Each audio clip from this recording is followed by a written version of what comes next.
மழை நின்று 2 மணி நேரம் ஆனது. சென்னையின் பழைய பகுதியில் ஒரு சிதைந்த மாளிகை. அந்த மாளிகையின் முன்பு ஒரு கார் நின்றது. காரிலிருந்து இறங்கினான் இன்ஸ்பெக்டர் அர்ஜுன். அவருடன் புதிய கான்ஸ்டபிள் கார்த்திக். கார்த்திக் கேட்டான். சார், இங்கேயா அந்த பெண்ணை பார்த்ததாம்? அர்ஜுன் மெதுவாகச் சொன்னார். ஆம், 3 நாட்களுக்கு முன்பு. அவள் சொன்னாள், யாரோ தன்னை பின்தொடர்கிறார் என்று. அவர்கள் மாளிகைக்குள் நுழைந்தனர்.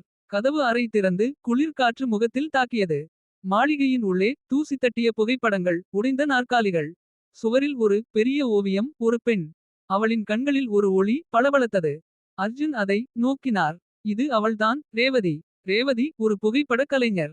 3 நாட்களுக்கு முன்பு போலீசுக்கு செய்தி அனுப்பினாள். நான் யாரோ ஒருவரை என் வீட்டில் பார்க்கிறேன், ஆனால் யாரும் நம்பவில்லை. அவள் சொன்ன அந்த செய்திக்கு பிறகு அவள் மாயமானாள். அர்ஜுன் மேசையில் ஒரு டைரியை கண்டார். அதில் எழுதியிருந்தது. என் கேமரா 3வது கண் மாதிரி. அது உண்மையை காட்டுகிறது. ஆனால் சில நேரம் நான் பார்க்கக்கூடாததை பார்க்க வைக்கிறது. அந்த வரி வாசித்தவுடன் அர்ஜுனின் மனதில் ஒரு நடுக்கம். டைரியின் கடைசி பக்கத்தில் ஒரு புகைப்படம் ஒட்டப்பட்டிருந்தது. அதில் ரேவதி இருந்தாள்.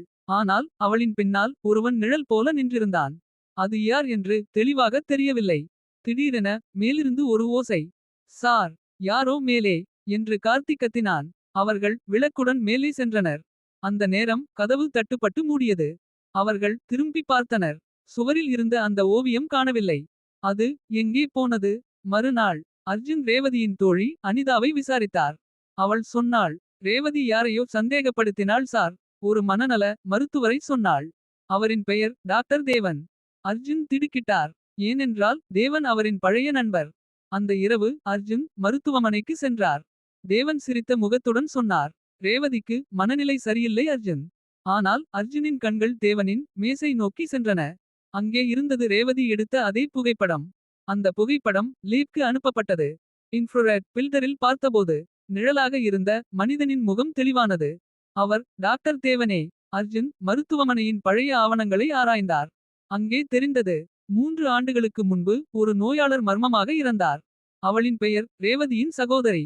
அவளுக்கு சிகிச்சை அளித்தது தேவன்தான். ரேவதி அதை அறிந்து பழிவாங்க தேவனை சந்தித்தாள்.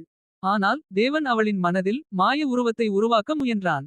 அது அவளை பித்துப்பிடிக்க வைத்தது. ஆனால் அவள் தன் கேமராவால் உண்மையை பிடித்தாள். அதுவே அவளின் கடைசி படம். அந்த புகைப்படத்தில்தான் தேவனின் நிழல் பிடிபட்டது. அர்ஜுன் தேவனை கைது செய்ய போனார். ஆனால் தேவன் காணவில்லை. அவனின் அலுவலகத்தில் ஒரு காகிதம் மட்டும்.